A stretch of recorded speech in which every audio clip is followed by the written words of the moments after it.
Hello, everybody. New journal. Monday. A couple hours till Monday, actually. So, where to begin?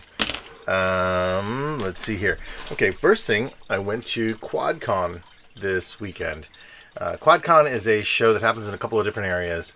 Me and my brother went to the one in Columbia. It's held in the mall. In fact, here's some footage of it. Every QuadCon show that I've ever been to, I've found really cool things out. This really always gets to me, though, in a good way, because this is the second time I've done this show, in attendance, that is, where it's at the mall. And I think the hours are supposed to be like 11 to 9. They always seem to open earlier. But this is Kaiju Days. This is one of the best vendors I've seen at any show in a while. It hit all the right things for me. I was surprised to see this little record set. I actually own that, and they were charging quite a bit for it. This is $300. And I remember when, like it shows here, this was in the clearance bin for $3.99. Nostalgia is a weird drug, man. But, like, overall, there was a lot to see, a lot to take in. There was a lot to buy. Prices keep going up on a lot of this stuff. That's kind of an unfortunate thing. But I did pick up some stuff that was really cool. So the first thing is a couple of minis. Here's Godzilla. Little fun one. Really love that one. Space Godzilla. These are little hollow figurines. I don't know if these are... I don't know if they're like Gashapon or what they are. And then Mecha Godzilla. And the detailing on this one I really loved a lot. I have a weak spot for this guy in particular. And then the last one that I picked up was Gigan. And this guy always holds a special place in my heart. He's one of the very first ones I remember as a youth seeing on a movie with Godzilla. I think it's Godzilla versus Megalon. He's one of the ones in there. Then a Lego Dr. Wu. And my absolute favorite, the Sofubi, that is Hamtaro in a Godzilla costume. I didn't even know I needed that in my life. Then I collect also these Kenner Aliens figures. These are old school, and this is a facehugger queen, and then the snake variant of the alien. Love that bite thing. It's got like this bendy tail thing. I didn't even know that. I thought this was all solid. It bends up and does some stuff. And then the rhino. Now this is the translucent variant. Got this really cheap because the front leg was glued on, but otherwise fantastic display piece. Still works, still has its ramming factor, all that. Then I picked up some DVDs. This weird one of Robin Hood and this one of Gatchaman. Gatchaman was a Japanese only DVD that had that region locked. But I found out this one worked. For what it's worth. Like, that's some limited ass animation there. And yeah, this is something. You know what? It's all right. I wanted it because it was just odd. And being in English isn't any better. I just don't even really have any words for this. My name is Robin Hood. Wow. So that's all made this weekend really a blast. I just realized I don't have my glasses on. I kept wondering why everything looked a little fuzzy.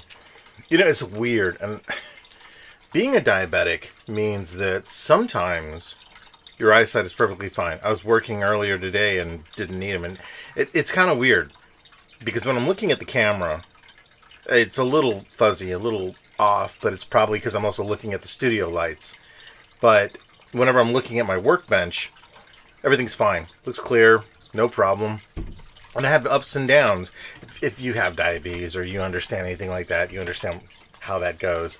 I had I'm going to go ahead and talk about this right now because I had a plan to, and I'm a little embarrassed to say this, I had a plan to have a podcast edited by now.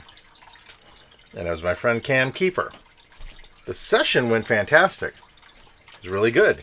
With one small exception. Pretty big one, actually.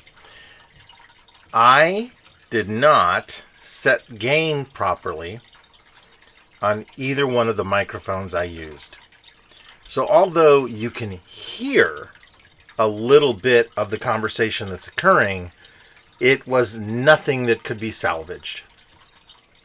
The microphone records for those audiophiles out there, it records in 24-bit, which for anyone that doesn't understand what I'm talking about, it's pretty good. There's usually 16, 24, 32, and I think even 48-bit. I'm not the biggest audiophile in that regard as far as digital stuff, but these are designed, the QN2 4K camera combination microphone is designed to be able to be used as a webcam, recording circumstances, and it has wonderful microphones on it. But if you don't set the gain, the ability for it to record more dynamically and absorb more sound correctly, it just doesn't work. Hand in hand with that, there were definitely some distortions I had not taken into consideration with the footage. When I'm filming on an iPhone, everything here in this rectangle is for the most part in focus. Back here and over here, right here where Ant-Man's helmet is, it's okay. It's somewhat in focus. It's also pushed back in the dark a little bit. Back on my main work area where all the markers and that Lego display is, that's a little more fuzzy. And it's much more apparent on larger screens and with me filming this in 4K.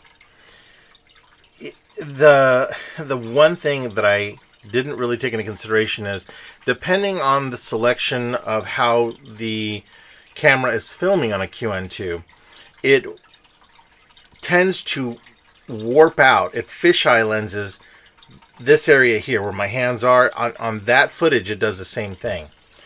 And so it really isn't flattering. It doesn't work. And it gave a very public access channel sort of look to it that normally I'm a fan of when I'm watching it, but is nothing I aspire to create. So, with that in mind, I had to make the really rough decision. And in fact, this is such a new decision that I haven't even reached out to him yet. Hopefully he'll be okay with wanting to redo this. But nonetheless, I believe in doing something completely right. And now I've got a few more bits of equipment I have to pick up to make this work. I had looked into alternate methods of recording, and with every circumstance, like this is a very controlled environment here in my studio. This iPhone has a small shotgun recording mic on it, and I have a multitude of different studio lights in front of me and lighting behind me that makes this work. And for all intents and purposes, I am the editor and the director of this footage, and I'm the one who's doing all the speaking, providing the information. So there's far less of an element of having to understand all the other variables that are involved. And I didn't even take a picture of the setup. I don't think Cam got a picture of it either. And no, in fact, I know he said he didn't. But whenever we were doing it, I realized, I had my lighting right, and I was so focused on the lighting, I was so focused on just getting things turned on, that I completely ignored something that I normally do whenever I'm working with a client and I'm filming and I'm on the other side of the camera. I double check everything.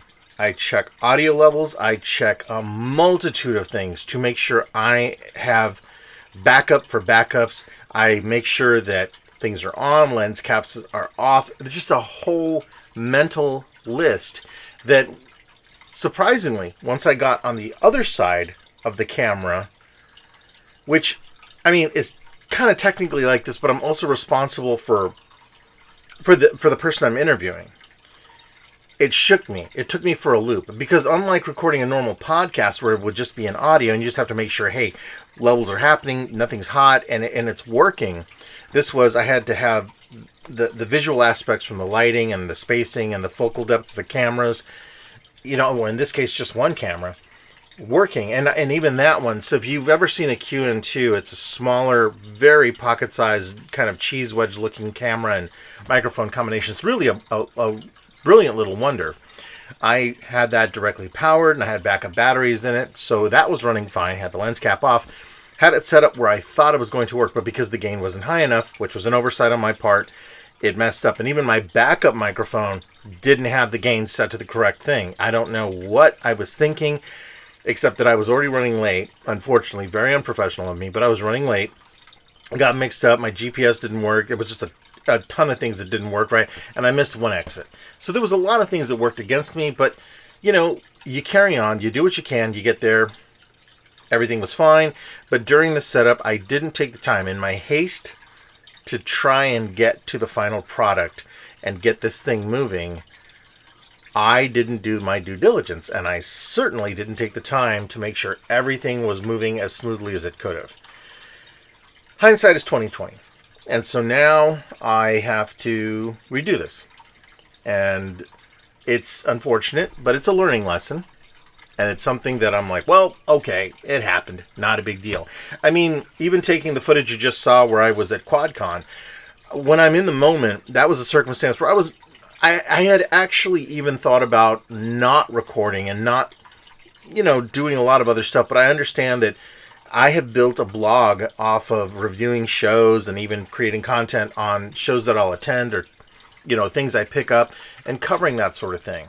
Some of that is because of the fact that I run an Instagram account called 80s Days Gone By. And that is very much an homage to the stuff in my studio here. As I smack that, it's very much an homage to the things in my studio here. It's very much an homage to all the influences I had growing up and what they mean to me. And when I go to shows, the things I discover, the things I find, the things I add to my collection, or I just see out in the wild.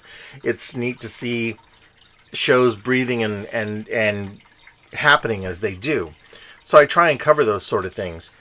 And all of that stuff is me behind the camera kind of panning shots, taking photos, doing things like that. And I just didn't get as many shots as I would have liked, but that's fairly forgivable. It was mainly for this journal, and I might do a write-up on it. I don't know yet. I have no idea. But with the podcast, it definitely was an issue where, because I upped the ante by trying to do more, right? Not just audio this time, but audio and video. The idea behind it is that there will be a much more robust and fuller episode in audio only. And that will be available in a couple of different platforms. I'll know once I get this thing uploaded to the first one, Podbean, where to go from there. And then there will be a truncated, or not truncated, but probably pared down version of it that will be more the highlights and some other, maybe even some outtake aspects that will be video and audio. And that will be on YouTube and maybe a few other places, maybe Vimeo. I haven't decided yet. And I know that's extra work for me. In fact, if anything, the reality of that has really begun hitting me. This is the very first time that I have pulled back on... I made a decision to pull back on freelance, to pull back on so many things to make this happen. That is the most fucking nerve-wracking thing on the planet right now. I every day I question if this is a smart move. Every single time I think about this, which is basically every morning I wake up, I keep thinking, am I about to ruin myself financially beyond repair this year? And there's no clear answer because I don't know. I had opportunities come and go. I had circumstances where I thought, hey, this could happen, but this happened instead. So who knows?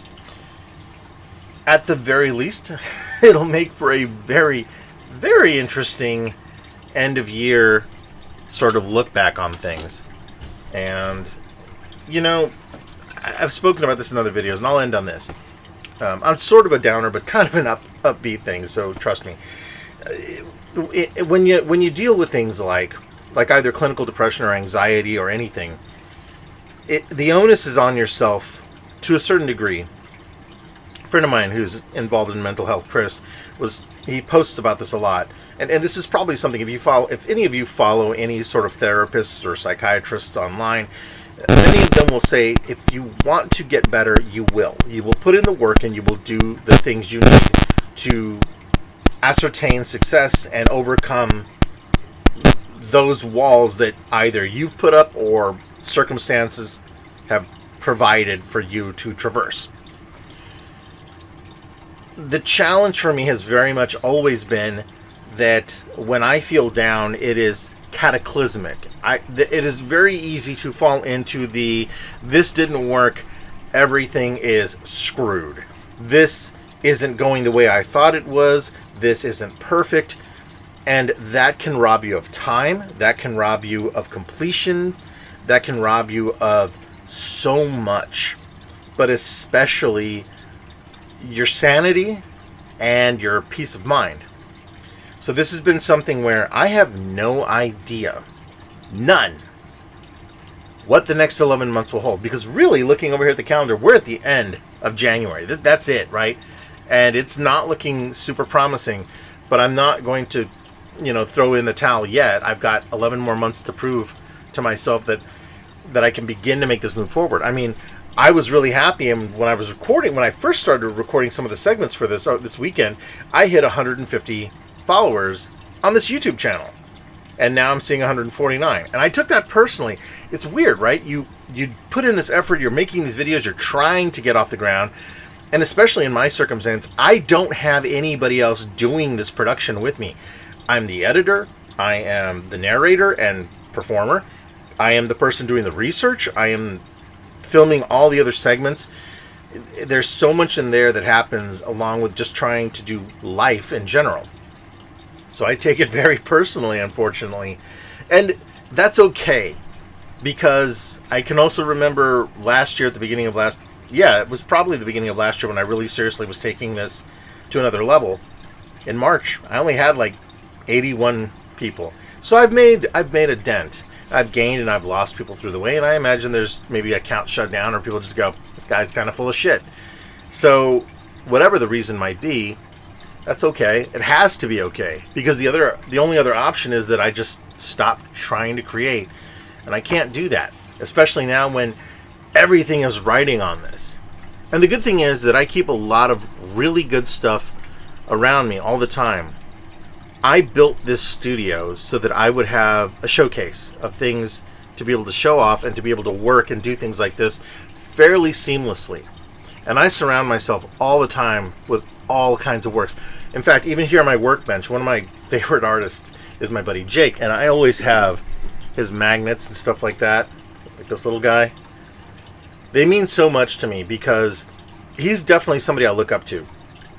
His work ethic, his ability to create, and just who he is as a family man and as a person in general is emblematic of somebody that I not only look up to, but that I see continually strives forward, working at Hallmark, creating on his free time, and balancing life out to be the person that, the best version of himself that he possibly can be, at least in my eyes, And when I see anybody do that sort of thing, it inspires me to keep going. And although most people would be like, oh my God, you're not going to do anything else? No, I'm not. In fact, I'm probably going to not do any shows this year. At least right now, I don't feel like it. It all depends on if some of them are even available for me to get into. If I manage to stumble across some that, are like, hey, you can be a guest or something, great. Because right now, there's no freaking way I could afford to be part of a show. Can't pay for a table right now, not even if I wanted to. Just can't do it. I had bill money this month. That's fine. And there's other allocations I have to prevent myself from getting in trouble with, debt. But as far as going above and beyond, considering how bad shows were for me last year, there's nothing I can do about that. I mean, and even then, my body of work really isn't up to snuff. I haven't really been creating new stuff. I created my first real illustration in a long time, and a couple months. It just hit me, and I posted one up, and it was really good. It was for a character out of Ardor, and the concept work that came out of it was really nice, and it worked, and I'm happy with it. It's not probably the final version of it, but it made for a really nice piece of 13 by 19 art. And if I get into NakaCon, it'll be available there. And for a few people that have asked me, no, I still don't have an online store. I apologize for that. There is a long story behind that. I have gone through a multitude of different stores and never been able to find something that satisfactorily allows me to be able to sell multiple pieces of work without overcharging the hell out of everybody on shipping. Yes, shipping is expensive. Yes, I am not Amazon. I cannot provide Prime or free shipping. But I do pride myself on trying to find the best, safest, and most affordable way to ship things out to people whenever possible. Because I'd like people to have my stuff. So I'm still trying to figure that out. It might be Big Cartel, it might be Squarespace, I don't know yet. So if you guys are interested in stuff or you see something like that, I am going to start saying, hey, just reach out to me. and we'll figure it out from there. Maybe it'll be PayPal, maybe Venmo, Zelle. I have no idea. I'm going to play it by ear all along the way until I figure all this out. And I'm giving myself exactly 11 months to figure this out and 11 months to hit 1,000 followers on this channel, which I think is a pretty small goal. I don't think it's that bad. I really don't. We'll see where it goes. I had something more to say and I thought this has gone long enough. Thank you so much, guys, for watching. I am Mario the Artisan Rogue. I really appreciate all of you that do follow me on here, that stick around, that watch these insane little videos I do. In fact, you know what? I'm going to stop myself right there. They're not insane. They're things that I love doing, and I'm going to remember that. There. Check that off. What was I pointing at? I had something I need to remember. I got to stop knocking what I do. I'm damn good at what I do with these videos, and they may not be everybody's cup of tea, but they're somebody's. Thanks for watching, guys. I'll catch you in my next journal. Enjoy the rest of the videos this week. I've got a couple of them up, including one that is covering another engineer tool. It's a shorter one, but it's, I think, a really fun one. And then I've got a couple of other playthroughs and maybe one other video if I can get that one out this week as well, too. And I will catch you guys next week, like I said, in my next journal. Have a good week, guys. We'll see you then.